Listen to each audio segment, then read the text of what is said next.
FIFA র্যাঙ্কিংয়ে বাংলাদেশের চেয়ে ৩০ ধাপ এগিয়ে আজারবাইজান নারী ফুটবল দল। তবে মাঠের পারফরম্যান্সে এর প্রভাব খুব একটা পড়তে দেননি ঋতুপর্ণা চাকমা, আফিদা খন্দকাররা। যদিও ২-১ ব্যবধানে হেরেছে বাংলাদেশ, তবে মাঠে ঠিকই প্রতিপক্ষের চোখে চোখ রেখে লড়াই করেছে বাংলাদেশ। ম্যাচে দ্বিতীয়বার পিছিয়ে পড়ার সময় রেফারির বাঁশির জন্য নিজেদের খেলা থামিয়ে দেয় বাংলাদেশের মেয়েরা। তা না হলে হয়তো এমন হার দেখতে হতো না বাংলাদেশের। সেই সুযোগ পেয়েই সতীর্থর বাড়ানো ক্রসে র্যাঙ্কিংয়ে ৭৪ নম্বরে থাকা আজারবাইজানকে হাসি মুখে মাঠ ছাড়ার উপলক্ষ এনে দেন মারিয়া মান্দারা। এতেই প্রথমবারের মতো ইউরোপের কোনো দেশের সঙ্গে খেলতে নেমে হার দেখতে হলো ১০৪ র্যাঙ্কিংয়ের বাংলাদেশকে।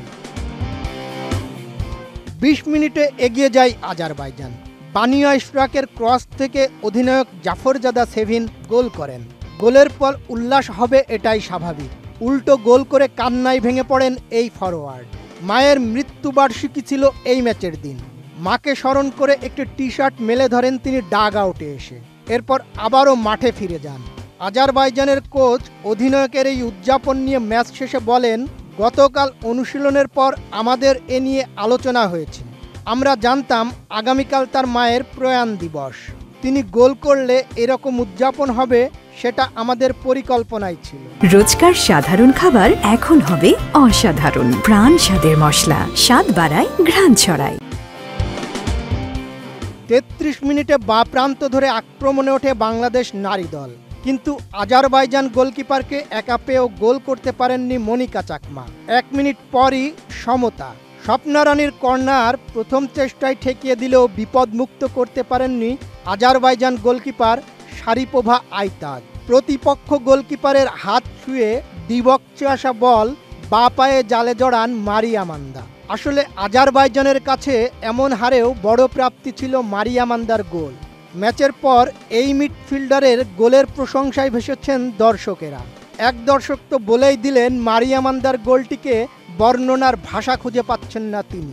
খুবই সুন্দর এবং সেটা বলার মতন না, বলার ভাষা পাচ্ছি না যে এত সুন্দরভাবে একটা গোলটা হয়ে গেছে। এই যে অনেক ছোট, সেই তুলনায় ওরা অনেক ভালো খেলছে। মনে হয়েছে আমরা জিতে আসছি। আগামী মার্চে অস্ট্রেলিয়ায় এশিয়ান কাপে খেলবে বাংলাদেশ।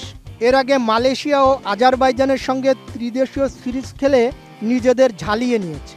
মনিকা চাকমা, তহুরা খাতুনদের খেলায় অবশ্য খুশি দর্শকেরা। ম্যাচ শেষে হারলেও দর্শকেরা প্রশংসায় ভাসিয়েছেন বাংলাদেশের মেয়েদের। বডি ফিটনেস দিয়ে অনেক পিছিয়ে, তারপরে বাংলাদেশ একটা লড়াই করে গেছে আজারবাইজানের সাথে। টিমের যে কোচ আছে, কোচ যদি এই জিনিসটা দিয়ে কাজে করে তাহলে অবশ্যই বাংলাদেশ ভালো খেলবে। ওভারঅল এভাবে অনেক ভালো খেলছে। আমাদেরকে আরো উচিত ফিটনেসের দিকে মনোযোগী হওয়া, ফিটনেস বাড়ানো, ফিটনেস বাড়িয়ে আমাদের পাসিং গুলো আরো সুন্দরভাবে সম্পন্ন করা, তাহলে মনে হয় আমরা এই গেমটাকে জিততে পারতাম। বাংলাদেশ যে হেরে গেছে সেই জন্য আমার মন খারাপ। নেক্সট টাইম বাংলাদেশ জিতবে। আজারবাইজানের মতো র্যাঙ্কিংয়ে অনেক এগিয়ে থাকা প্রতিপক্ষের বিরুদ্ধে দুর্দান্ত লড়াই করেছে বাংলাদেশের মেয়েরা। ম্যাচে দুটি ভুলের কারণেই হারের মুখ দেখতে হলেও মাঠে মনিকা মারিয়াদের খেলায় ছিল আত্মবিশ্বাস, ছিল প্রতিপক্ষের চোখে চোখ রেখে লড়াই করার মানসিকতা। আজারবাইজান অধিনায়কের আবেগঘন গোল উদযাপন মুহূর্তটিকে করেছে আরও মানবিক। আর বাংলাদেশের একমাত্র গোলটি এনে দেওয়া মারিয়া মান্দা দর্শকদের মন কেড়েছেন সবচেয়ে বেশি। আগামী মার্চের এশিয়ান কাপের আগে এই সিরিজ বাংলাদেশের জন্য বড় প্রস্তুতি। ফল নয়, পারফরম্যান্সেই জিতেছে লাল সবুজের মেয়েরা। বদিউজ্জামান মিলন, এটিএন নিউজ।